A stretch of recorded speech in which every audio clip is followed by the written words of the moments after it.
Hello everyone. Class 9 विषय हिंदी पाठ संख्या 4। आज बेटा मैं आपको 4th चैप्टर के क्वेश्चन आंसर समझाऊंगी। ठीक है, फिर मैं इसकी पीडीएफ आपको सेंड कर दूंगी और आप उसे नोटबुक में कर लेना। क्वेश्चन नंबर फर्स्ट है, किस घटना ने सालिम अली के जीवन की दिशा को बदल दिया और उन्हें पक्षी प्रेमी बना दिया? वो कौन सी घटना थी जिसने सालिम अली कौन था? एक पक्षी विज्ञानी था। उसकी जीवन की दिशा को ही बदल दिया और उसे पक्षी प्रेमी बना दिया। किस घटना ने? देखिए, पाठ में आपको समझाया गया था कि बचपन में सालिम अली की एयर गन से एक नीले कंठ वाली गौरैया घायल होकर गिर गई थी। बचपन में सालिम अली को उसके मामा ने एक गन दिलाई थी और उस गन से घायल होकर एक नीले कंठ वाली गौरैया घायल हो गई थी। घायल गौरैया को देखकर सालिम अली का हृदय बहुत अधिक द्रवित हुआ। उसी घटना ने उनकी जीवन दिशा को बदल दिया और उसने उस घायल पक्षी का इलाज किया। उसी घटना ने उनकी जीवन दिशा को बदल दिया। तब वे गौरैया आदि पक्षियों की देखभाल करने में, उनकी सुरक्षा और खोजबीन में जुट गए। इसके बाद वे पक्षियों की खोज में नए नए स्थानों पर जाते रहे और पक्षी प्रेमी बन गए। आंसर समझ आया बेटा? क्वेश्चन था, किस घटना ने सालिम अली की जीवन की दिशा को बदल दिया और उन्हें पक्षी प्रेमी बना दिया? बचपन में सालिम अली की एयर गन से एक नीले कंठ वाली गौरैया पक्षी घायल होकर ज़मीन पर गिर गया था। उसी घायल पक्षी की देखभाल करते रहे। ठीक है, और उसी घायल पक्षी की घटना ने सालिम अली की जीवन दिशा को बदल दिया। जब वे गौरैया आदि पक्षियों की देखभाल करते, उनकी सुरक्षा करते, उनकी खोजबीन में जुट गए। इसके बाद वे पक्षियों की खोज में नए नए स्थानों पर जाते और पक्षी प्रेमी बन गए थे। कौन? सालिम अली की मृत्यु कब हुई थी? 1987 में। सेकंड क्वेश्चन है बेटा, क्वेश्चन नंबर 2। सालिम अली ने पूर्व प्रधानमंत्री के सामने पर्यावरण से संबंधित किन संभावित खतरों का चित्र खींचा होगा जिससे उनकी आंखें नम हो गई? सालिम अली ने पूर्व प्रधानमंत्री के सामने पर्यावरण से संबंधित किन संभावित खतरों के बारे में बताया होगा जिसे सुनकर प्रधानमंत्री की आंखें भी नम हो गई थी? सालिम अली ने पूर्व प्रधानमंत्री कौन थे? चौधरी चरण सिंह के सामने केरल की साइलेंट वैली के संबंध में बताया होगा कि वहाँ रेगिस्तानी हवा के झोंकों से सारा पर्यावरण उजड़ रहा है। कहाँ का? केरल की साइलेंट वैली के बारे में बताया होगा कि वहाँ की रेगिस्तानी हवा से सारा पर्यावरण उड़ रहा है। अब उसे कौन बचाएगा? चौधरी साहब ग्रामीण पृष्ठभूमि के होने के कारण सालिम अली की बातें सुनकर उनकी आंखें भी नम हो गई, अर्थात वो स्वयं भी पर्यावरण संरक्षण चाहते थे। वो भी यही चाहते थे कि पर्यावरण का संरक्षण हो, पर्यावरण हमारा प्रदूषित ना हो। तभी ये बात सुनकर, सालिम अली की इस बात को सुनकर चौधरी चरण सिंह की आंखों में आंसू आ गए, अर्थात आंखें उनकी नम हो गई। नेक्स्ट क्वेश्चन नंबर 3 है बेटा, लॉरेंस की पत्नी फ्रीडा ने ऐसा क्यों कहा होगा कि मेरी छत पर बैठने वाली गौरैया लॉरेंस के बारे में ढेर सारी बातें जानती है? जब लॉरेंस एक प्रकृति प्रेमी कवि थे। जब उनकी मृत्यु हो गई थी तो मृत्यु के बाद उनकी पत्नी से लोगों ने लॉरेंस के बारे में पूछताछ की कि उनके बारे में आप कुछ बताना चाहेंगी। तब उसने क्या कहा? मुझसे ज़्यादा मेरी छत पर बैठने वाली गौरैया लॉरेंस के बारे में शायद ज़्यादा जानती है। देखिए, D.H. लॉरेंस जो थे वो कौन थे? प्रकृति प्रेमी थे। उनकी पत्नी का नाम क्या था? फ्रीडा। वे गौरैया से काफ़ी प्रेम रखते थे तथा अपनी छत पर बैठकर गौरैया के साथ बहुत अधिक समय बिताते थे।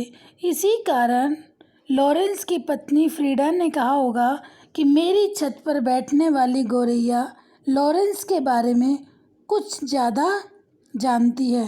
फ्रीडा का आशय लॉरेंस के पक्षी प्रेम को उद्घाटित करना था, इसलिए उसने ऐसा कहा कि जिससे ये पता चले कि उन्हें पक्षियों से बहुत अधिक प्रेम था, प्रकृति से प्रेम था, प्रकृति की चीज़ों से उन्हें बहुत अधिक प्रेम था। इसलिए लॉरेंस की पत्नी फ्रीडा ने ऐसा कहा होगा कि मेरे छत पर बैठने वाली गौरैया मेरे से ज़्यादा लॉरेंस के बारे में जानती है। ठीक है बेटा, ये 3 क्वेश्चन समझ आए। क्वेश्चन नंबर 4 है आशय स्पष्ट कीजिए, अर्थात भावार्थ बताइए। निम्न पंक्तियों का भावार्थ बताइए। वो लॉरेंस की तरह नैसर्गिक जिंदगी का प्रतिरूप बन गए थे। इसका आशय स्पष्ट कीजिए। देखिए, सालिम अली भी लॉरेंस की तरह प्रकृति प्रेमी थे। सालिम अली भी प्रकृति से प्रेम करते थे, प्रकृति प्रेमी थे। वे प्रकृति से इतना घुल मिल गए थे कि उनका जीवन ही जैसे प्रकृति में हो गया हो। वो प्रकृति से इतना घुल मिल गए थे, ऐसा लगता था कि सालिम अली का जीवन ही प्रकृति में हो। उनका जीवन भी नैसर्गिक था, तो प्रकृति के प्रति भी वे सरल, सहज, निश्चल एवं अकृत्रिम स्वभाव वाले बन गए थे। नैसर्गिक जिंदगी का प्रतिरूप बनने का आशय यह था कि वे प्राकृतिक परिवेश में तल्लीन रहते थे और प्रकृति के समान ही उनका स्वभाव पूर्णतः सहज, सरल एवं अकृत्रिम था। ठीक है, प्रकृति से उन्हें बहुत अधिक लगाव था। आशय समझ आया। इसी 4th क्वेश्चन में 3 क्वेश्चन है आपके, क, ख और ग। ख है, कोई अपने जिस्म की हरारत और दिल की धड़कन देकर भी कोई अपने जिस्म की हरारत और दिल की धड़कन देकर भी उसे लौटाना चाहे तो वह पक्षी अपने सपनों के गीत दोबारा कैसे गा सकेगा। इसका आशय स्पष्ट कीजिए। देखिए बेटा, सालिम अली रूपी पक्षी मौत की गोद में सो चुका है। सालिम अली की मृत्यु हो गई। यदि कोई व्यक्ति अपने दिल की धड़कन उनके दिल में तथा अपने शरीर की गर्मी, ठीक है, जिस्म की हरारत, अपने शरीर की गर्मी और दिल की धड़कन, ठीक है, उनके शरीर में भी डाल दे तो भी उन्हें जीवित नहीं कर सकता। वे जन्मजात प्रकृति प्रेमी एवं पक्षी प्रेमी थे। वे मौलिक थे, इसी कारण किसी और के दिल की धड़कन से उनके सपने पूरे नहीं हो सकते, अर्थात काफ़ी प्रयास करने पर भी उन जैसा स्वाभाविक पक्षी प्रेमी उत्पन्न नहीं किया जा सकता। वे जन्मजात पक्षी प्रेमी थे। दोबारा देखिए, कोई अपने जिस्म की हरारत और दिल की धड़कन देकर भी कोई अपने जिस्म की हरारत और दिल की धड़कन देकर भी उसे लौटाना चाहे तो वह पक्षी अपने सपनों के गीत दोबारा कैसे गा सकेगा।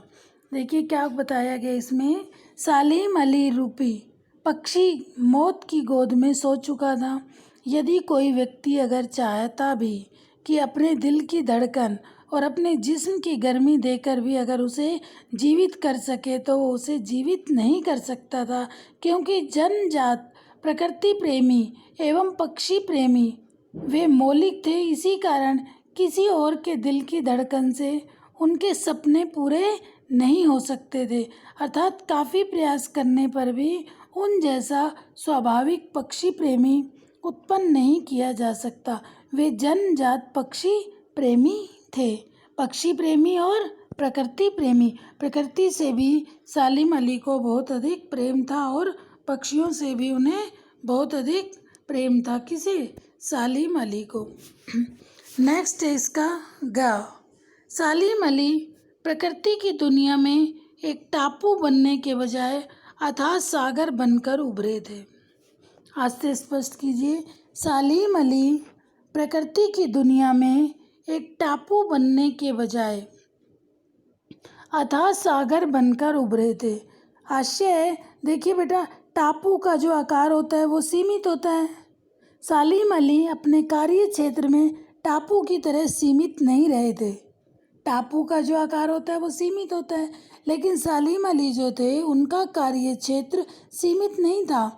वे तो जीवन भर नए नए पक्षियों की खोज में प्रकृति के विशाल परिवेश में घूमते रहे और अपना कार्य क्षेत्र विस्तृत बनाकर अथाह सागर के समान प्रकृति से जो जो अनुभव प्राप्त किए उन्हें संजोते रहे। इसलिए कहा गया है कि सालीम अली प्रकृति की दुनिया में टापू की बनने के बजाय अथाह सागर बनकर उभरे, क्योंकि टापू का आकार सीमित होता है, सागर का आकार विस्तृत होता है। सालीम अली भी जीवन भर पक्षियों की खोज में प्रकृति के विशाल परिवेश में घूमते रहे, एक सागर के समान बनकर, अर्थात उनका कार्य क्षेत्र बहुत अधिक विस्तृत था, इसलिए ये बात कही गई है। नेक्स्ट 5th क्वेश्चन है, इस पाठ के आधार पर लेखक की भाषा शैली की 4 विशेषताएं बताइए। लेखक कौन है इस पाठ के? जाबिर हुसैन। बेटा 9th क्लास स्टूडेंट कोई भी आंसर एग्ज़ाम में लिखने से पहले अगर आप उसका कवि का नाम या लेखक का नाम और पाठ का नाम लिखते हैं तो इससे आपके मार्क्स अच्छे मिलते हैं, ठीक है। 5th क्वेश्चन है, इस पाठ के आधार पर लेखक की भाषा शैली की विशेषताएं बताइए। सांवले सपनों की याद पाठ के आधार पर लेखक की भाषागत विशेषताएं निम्नलिखित हैं। इस पाठ के लेखक हैं जाबिर हुसैन। इन्होंने मिश्रित भाषा का प्रयोग किया। लेखक ने प्रस्तुत संस्मरण में हिंदी, उर्दू तथा अंग्रेजी के शब्दों का प्रयोग किया, इसलिए कहा गया है मिश्रित भाषा। मिश्रित कई भाषाओं का मिक्सचर। हिंदी के तत्सम एवं तद्भव शब्दों का मिला जुला प्रयोग सशक्त भाव अभिव्यक्ति के अनुकूल है। अर्थात इनकी भाषा की विशेषता क्या बताई? मिश्रित भाषा का प्रयोग। इन्होंने हिंदी, उर्दू, अंग्रेजी भाषाओं का प्रयोग किया। दूसरा पॉइंट, सुगठित वाक्य योजना। संस्मरण लेखन में व्यक्तित्व चित्रण आदि को लेकर लंबे और सुगठित वाक्यों का प्रयोग किया। इसने वाक्य योजना भावानुरूप दिखाई देती है, जैसे सुनहरे परिंदों के खूबसूरत पंखों पर सवार, सांवले सपनों का एक हुजूम मौत की खामोश वादी की तरफ अग्रसर है। अर्थात इनकी जो भाषा शैली है वो सुगठित वाक्य योजना, जो उन्होंने वाक्य बनाए अपनी इस संस्मरण में लेखन के व्यक्तित्व चित्रण आदि को लेकर लंबे और सुगठित वाक्यों का प्रयोग किया। मुहावरे व अलंकारों का भी प्रयोग किया गया है। शैली विधान, प्रस्तुत संस्मरण में मुख्यतः भावात्मक शैली ही अपनाई गई है। कहीं कहीं पर प्रश्न शैली, ललित शैली तथा आवेग शैली का प्रयोग हुआ है, लेकिन नहीं तो पूरे पाठ में भावात्मक शैली का प्रयोग हुआ है। तो इनकी भाषा की विशेषता क्या हो गई? मिश्रित भाषा का प्रयोग, सुगठित वाक्य योजना, ठीक है। और शैली के बारे में बताया, कौन सी शैली? भावात्मक शैली अपनाई गई। अलंकार तथा मुहावरों का प्रयोग किया गया। ये 5 क्वेश्चन हो गए। 6 क्वेश्चन है बेटा आपका, इस पाठ के लेखक ने सालीम अली के व्यक्तित्व का जो चित्र खींचा है उसे अपने शब्दों में लिखिए। इस पाठ के लेखक ने सालीम अली के व्यक्तित्व का, देखिए सालीम अली सुप्रसिद्ध पक्षी विज्ञानी एवं प्रकृति प्रेमी थे। उन्हें पक्षियों से विशेष लगाव था। वे हमेशा गले में दूरबीन लटकाए रहते थे। कौन? सालीम अली। वे प्राय आँखों पर दूरबीन लगाकर पक्षियों के प्रत्येक क्रियाकलाप को देखा करते थे। वे पर्यावरण प्रेमी एवं घुमक्कड़ स्वभाव के थे। पर्यावरण के प्रति उनके हृदय में बहुत अधिक प्रेम था। उनका जो जीवन था वो घुमक्कड़ स्वभाव वाला था। वे पहाड़ों, जंगलों, झरनों को उन्हीं की नज़र से देखते थे, अर्थात वे प्रकृति की नज़र से देखते थे। पक्षियों के मधुर कलरव को संगीत के समान रोमांचकारी मानते थे। पक्षियों के मधुर कलरव को वो संगीत के समान मानते थे। वे अद्वितीय बर्ड वॉचर थे और प्रकृति के संरक्षण के लिए हमेशा चिंतित रहते थे। सालिम अली वस्तुत सरल हृदय के मानव थे और अपने लक्ष्य को लेकर जिंदगी की ऊंचाइयों को छूने में सफल रहे। 6 क्वेश्चन हो गया बेटा। सालिम अली के व्यक्तित्व का जो चित्र लेखक ने खींचा। सालिम अली देखिए पक्षी प्रेमी थे, प्रकृति प्रेमी थे, पर्यावरण से उन्हें बहुत अधिक प्रेम था। ठीक है, वो प्रकृति को प्रकृति की नज़र से देखते थे। पक्षियों के कलरव को वो संगीत के समान मानते थे। ठीक है, उन्हें बर्ड वाचर भी कहा गया था। तो सलीम अली वस्तुत सरल हृदय के मानव थे और अपने लक्ष्य को पाने के लिए जिंदगी की ऊंचाइयों को छूने में वो सफल हुए। समझ आ गया बेटा। Next 7th question. Question number 7 है, सांवले सपनों की याद शीर्षक की सार्थकता पर टिप्पणी कीजिए। इस पाठ का नाम रखा गया सांवले सपनों की याद। सांवले सपनों की याद शीर्षक की सार्थकता कि इस पाठ का जो टाइटल रखा गया वो है सांवले सपनों की याद। क्या वो सही है? देखिए प्रस्तुत संस्मरण में सालिम अली को जीवन भर सुनहरे पक्षियों की दुनिया में खोया रहने वाला बताया गया। वे प्रकृति, परिवेश और पक्षियों की सुरक्षा और खोज के सपनों में खोए रहते थे। श्री कृष्ण की बांसुरी का मधुर स्वर और यमुना का सांवला जल उन्हें सपनों की याद दिला जाता है। इसी कारण वे सांवले सपनों के मिथक बन गए। अतः उन्हें लक्ष्य कर लिखे गए संस्मरण का शीर्षक सर्वथा उचित एवं सार्थक है। यह शीर्षक रहस्यात्मक एवं जिज्ञासावर्धक भी है। जिज्ञासा, किसी चीज़ को जानने की इच्छा। सांवले सपने किसके हैं? वे सपने सांवले क्यों हैं? और सांवले सपनों की याद में कौन व्यथित या आतुर है? इस तरह का चिंतन इस शीर्षक को जिज्ञासा में तथा रहस्य में बना देता है।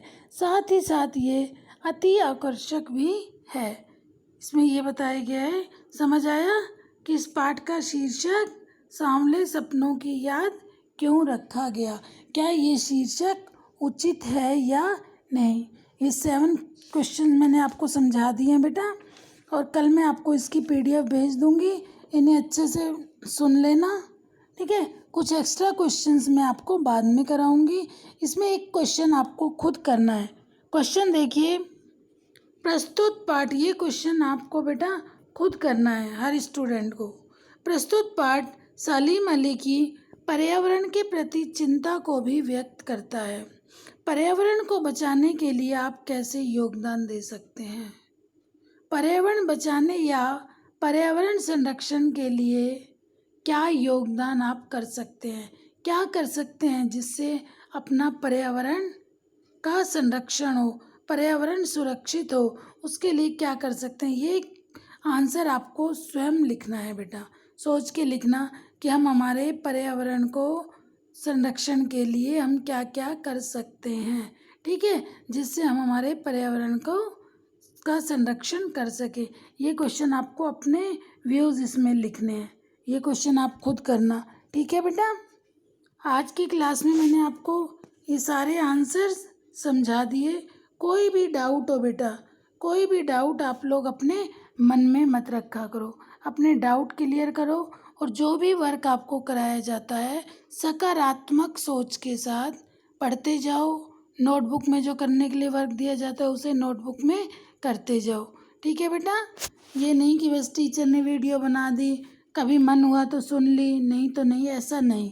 डेली का वर्क डेली करोगे, ऑल सब्जेक्ट का, तो आप पे कोई भी बर्डन नहीं आएगा। ठीक है, डेली का काम डेली करें और समय का, अपना घर बैठकर समय का पूरा सदुपयोग करें। कोई भी डाउट हो अपने डाउट ज़रूर क्लियर कर लेना। कल मैं इन आंसर्स की बेटा PDF भी सेंड कर दूंगी आपको, ग्रुप में PDF सेंड कर दूंगी और कुछ एक्स्ट्रा क्वेश्चंस भी आपको कराऊंगी। ठीक है, वो सभी आप अपनी होमवर्क नोटबुक में कर लेना होमवर्क नोटबुक में क्वेश्चन आंसर स्टार्ट करने से पहले आप सभी लेखक परिचय जरूर करना, ठीक है। लेखक परिचय जरूर लिखना है आपको। वो मैंने आपको पूर्व क्लास में भी बता दिया था कि लेखक परिचय में हमें किन किन पॉइंट्स को लिखना है, ठीक है बेटा। Thank you.